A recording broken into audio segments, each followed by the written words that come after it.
আমার মনে হয় তোমার মাও কালো জাদু করে। আম্মু, কিরে দাহস কে কোনে গেছিল? তো কখন থেকে খুঁজতেছি আমি। আম্মু, দাদি আমাক ডাকছিল, তাই দেখা দাদির কাছে গেছিলাম। দাদি আমাক ফুফু বাড়ি নিয়ে যাবে। আমি ফুফু বাড়ি যাবো দাদির সাথে ঘুরতে। শোন, তোর দাদির হাতে যাওয়া যাব না, তোক নষ্ট করে হালাইবো। আর নইলে কালো জাদু হইরে তোক নষ্ট করে হালাইবো, বুঝছ? আর শোন, বেশি মেশা যাব না, বুঝছো? মিশলি হারে তোক মাইরে হালা দিয়ে যত সয় সম্পত্তি আছে সব ভোগ করবো। আর তোর ফুবু তো মিল দিতেছে কিসেক জানস? স্বার্থের লোভে। তোমারা চিন্তাধারা চেঞ্জ হইল না। তোমাদের মতো মেয়েদের কারণে সংসারে অশান্তি হয়।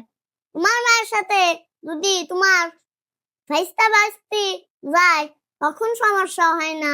তোমার মাও তোমার ভাইস্তা ভাস্তিকে কালো জাদু করে না।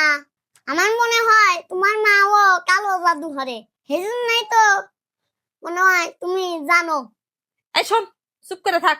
আমার মায়ের সাথে তো দাদির তুলনা দেশ না। নিজের দোষ হলো না, ঠিকই বলবো আম্মু।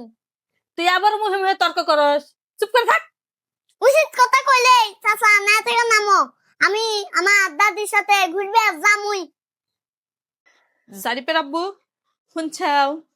তোমার মাও মানুষের কাছে কয়া বেড়াইতেছে তোমাক নাকি জমি বেশি দিছে, তুমি নাকি হাতে হেমে রেখেছ, হেক নাহি এখন ভাত কাপড় দিবার চাও না। কতগুলা কথা শোনাও। হাইরি মানুষ, এত ভালোবাসি, তারপরেও এগনা কয়। কিবা থাকে তখন তালি? আর মানুষের কাছে যে বদনাম গুণা করে, এটা করে কি লাভ আছে? খালি মান সম্মান নষ্ট হইতেছে। ওই পাড়া গেছিলাম, গেলি হারে দুই এক রকমের কথা কইলো না যে তোমার হরিক বলে বাদ দাও না, আর কত রকমের কথা কইলো। আচ্ছা, সেদিনকে যে ওষুধ কিনে দিলে টেহান এগুলো না? কি কও? আমার মায়ের জন্য আমি এত কষ্ট করি, এত কষ্ট করে ওষুধপাতি কিনা দেই, সমস্ত যত রকমের চিকিৎসা খরচ আমি নিজে বহন করি, আর আমারই মা আমারে বিরোধিতা করে। ওই তো দেহ, শত্রু কল বাইরের কেউ না, তোমার মা ওই কল শত্রু। তাইলে হ্যাকার এই বাড়িতে রাখা যাব না, এবার থেকে হ্যাক বাই করে দেও। এত কিছু করার পরেও তাও হ্যার কাছে নাম নাই, আমাগারে মন পাওয়া যায় না হ্যার। একদম ঠিক কথা কইছো।